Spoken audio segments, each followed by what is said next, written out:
Salam sejahtera di dalam nama dan kasih Tuhan Yesus Kristus.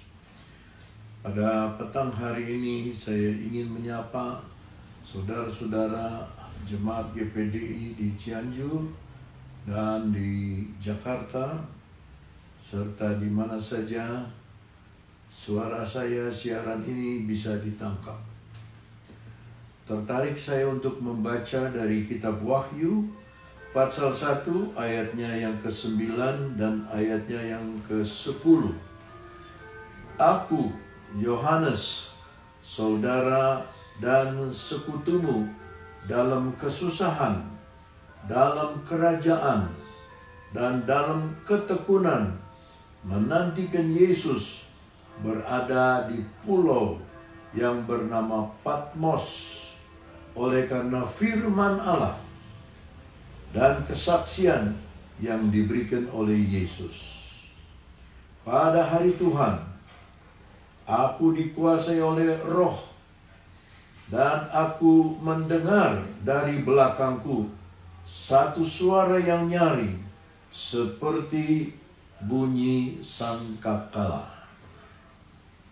Saudara-saudara sekalian yang kekasih di dalam Tuhan, ini adalah pengalaman dari Rasul Yohanes ketika ia dibuang di pulau Patmos. Patmos artinya dihabisi, artinya dihancurkan, artinya diremukkan. Karena Yohanes dibuang begitu saja dengan harapan dia akan mati, dia akan dimakan binatang buas, atau dia akan kelaparan. Tetapi puji Tuhan, ketika dia di pulau Patmos lah, ia melihat wahyu mengenai keadaan yang akan datang di akhir zaman dan di dalam kekekalan. Yohanes ini dikatakan di dalam ayat ini ada melihat sebuah penglihatan, yaitu pada hari Tuhan.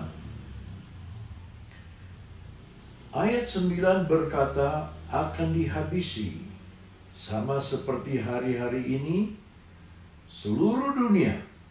Saya ulangi, seluruh dunia.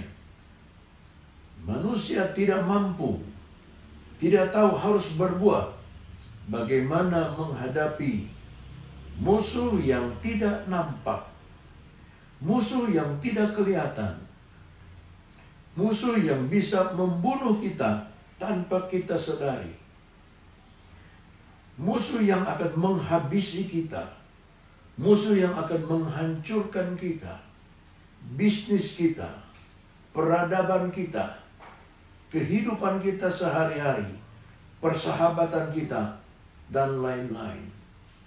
Tetapi puji Tuhan, dalam ayatnya yang ke-10, Yohanes berkata, pada hari Tuhan, aku dikuasai oleh Roh. Hari Tuhan dalam bahasa Alkitab adalah hari Minggu, Domingos, harinya Tuhan. Kenapa? Karena Yesus bangkit pada hari Minggu. Itu sebabnya Minggu disebut harinya Tuhan.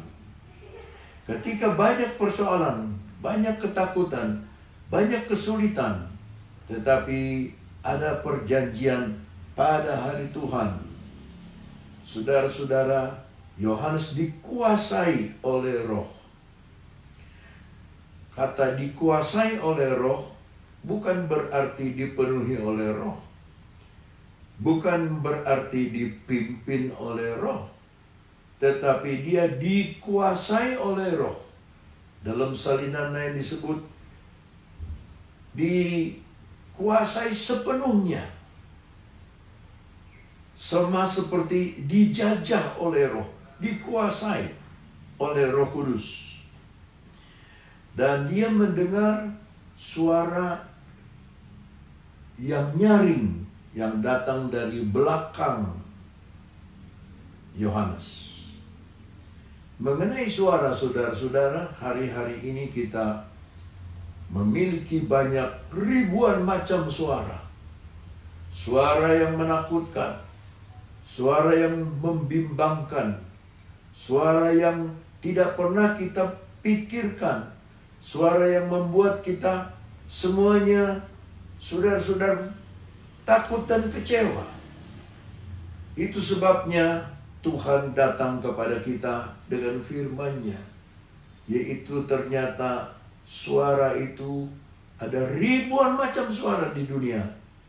Seorang hamba Tuhan, almarhum Pendeta Toteis dari Belanda, dia berkata, ada banyak suara di dalam dunia, tapi hanya ada satu suara yang harus kita dengar, yaitu suara dari firman Allah, suara dari sabda Tuhan.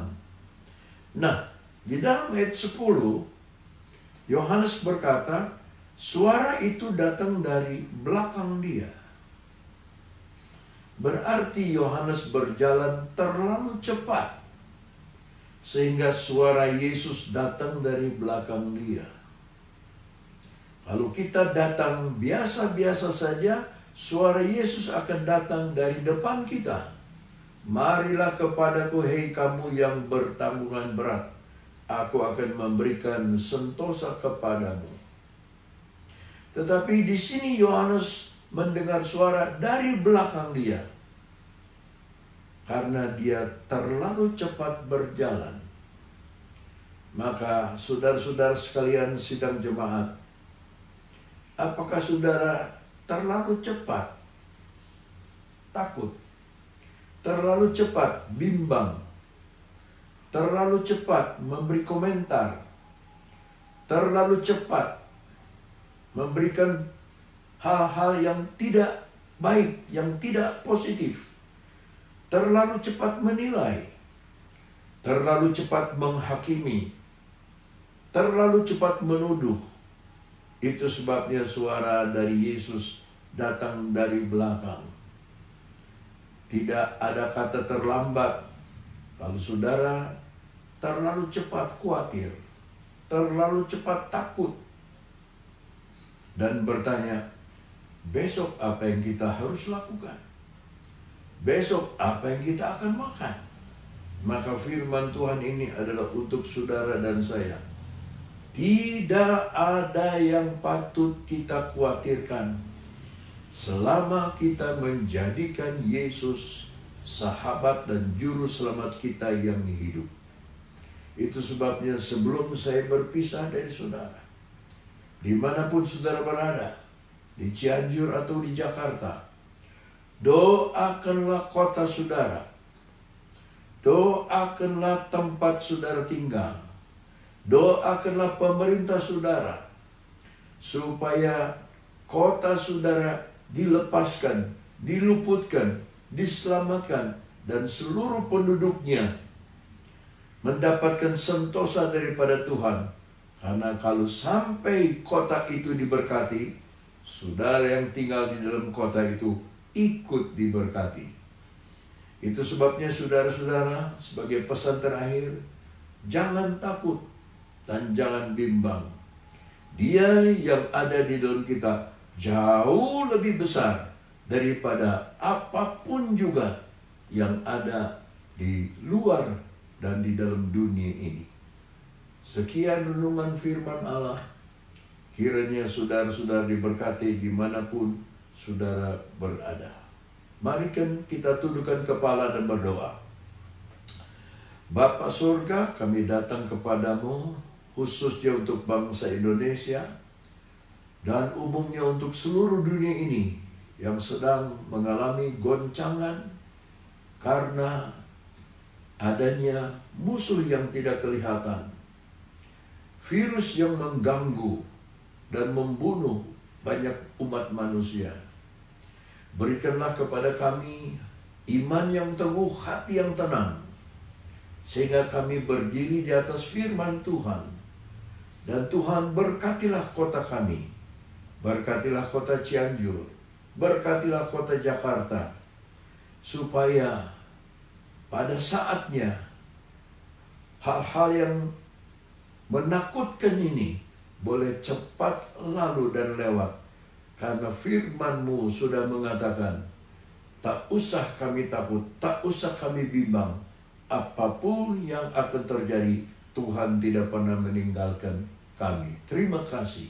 Dalam nama Yesus, kami sudah berdoa. Haleluya. Amin.